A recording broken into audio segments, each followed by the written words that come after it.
Hello, my name is Harry, and welcome to the first episode in the new series I've made, The Cold War. By the suggestion of one of the commenters, I am going to get around to doing something about the Korean War. But today, I'm going to be talking about what exactly the Cold War was and how it happened.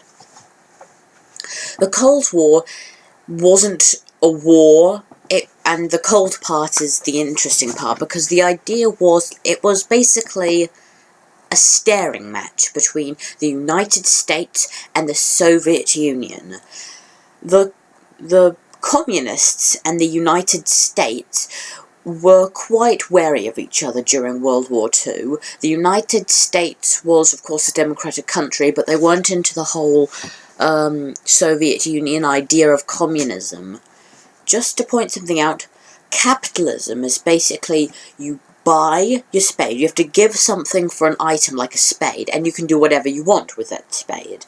But in communism, you get a spade for free. But then you get everything you need to survive, but then you're put into like a mass farm to work, like you're enforced into a productive, state-managed company. And in World War II, the only reason that the Soviet Union and the United States collaborated was to destroy the Nazis. But after the Soviet Union had swept eastwards and had occupied much of Eastern Europe, they were a bit miffed, because the capitalists, namely the United Kingdom, France and America, wanted them to leave. I'll talk about how Europe specifically was divided. Germany itself was split into 4 occupied zones. The eastern part, including Berlin, was occupied by the Soviets. The northern bit was occupied by the British. The central bit occupied by the Americans. And some regions bordering France were occupied by France. Austria was divided the same way, with the eastern part, including Vienna, being occupied by the Soviet Union. Both Vienna and Berlin were divided into the same zones. It's commonly believed that the Cold War started in 1949, because a lot of things happened in 1949.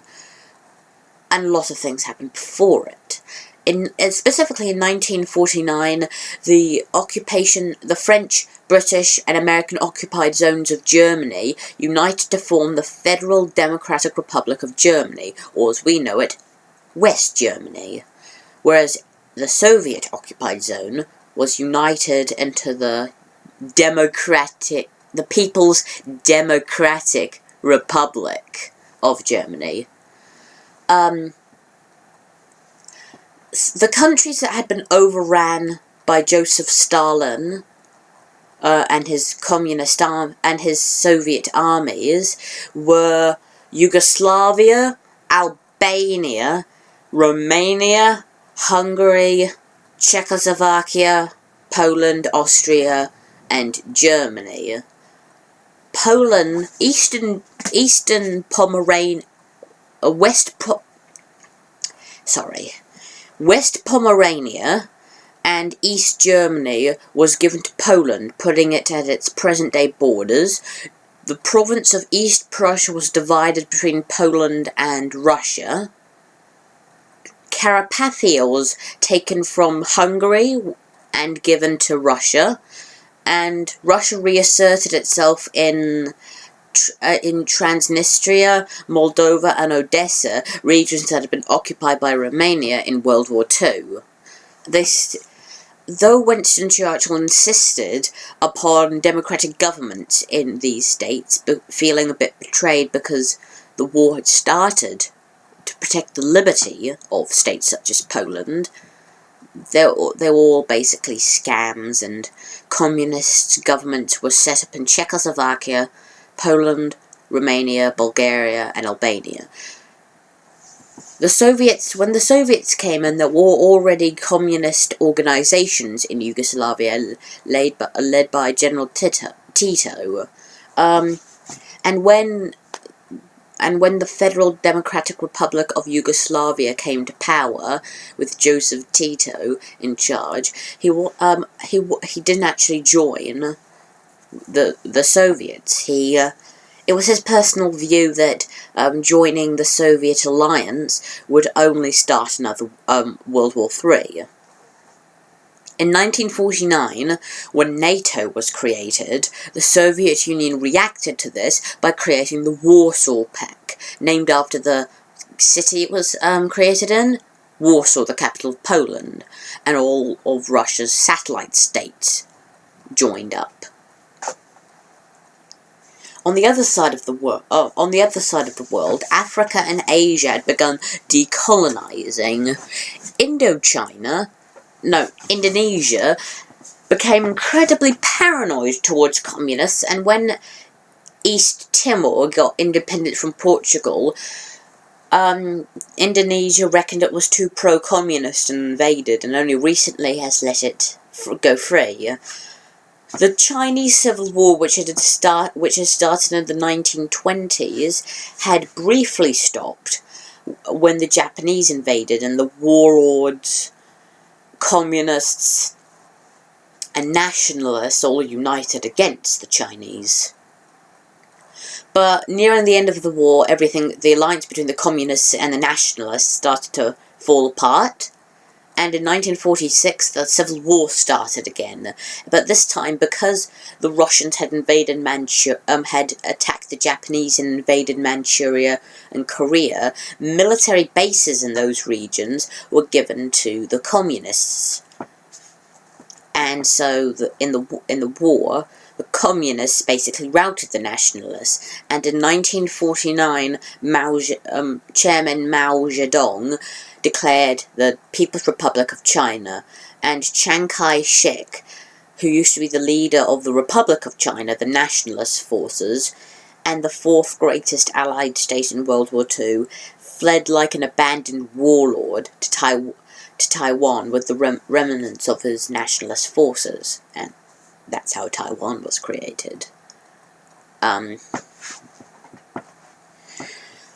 The whole China thing also started the Red Scare in America. Loads of people in Britain and America were arrested for being suspected of being pro-communist, and they all even found out how quite a few people who had developed the nuclear bomb had actually given the secrets to the Russians. Because there was a time where the Americans had the bomb and no one else did.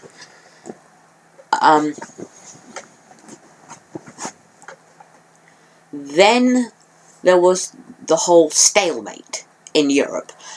Until the end of the Cold War, there was not a single war happening in Europe. It was divided into West and East. The East being the Warsaw Pact, and the West being NATO allied countries, namely Portugal, France, Italy, Belgium, Luxembourg, the Netherlands, Britain, Denmark, West Germany, Norway, Iceland, and Belgium. And, seriously, not a single war happened there. Even though the Americans had the bomb to start off with, they weren't so keen on the Russians, especially since when the war ended, the Russians still had a massive tank army, mostly made up of the famous T-45s that had basically won the war for Russia.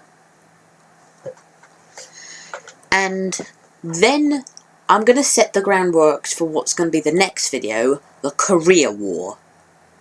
When it looked like the Japanese were going to surrender, the Russians broke a non-aggression pact that they had signed with Japan before Japan entered World War II, and invaded Manchuria and Korea. For people who don't know, Manchuria is a region in North China that borders both Russia and Mongolia.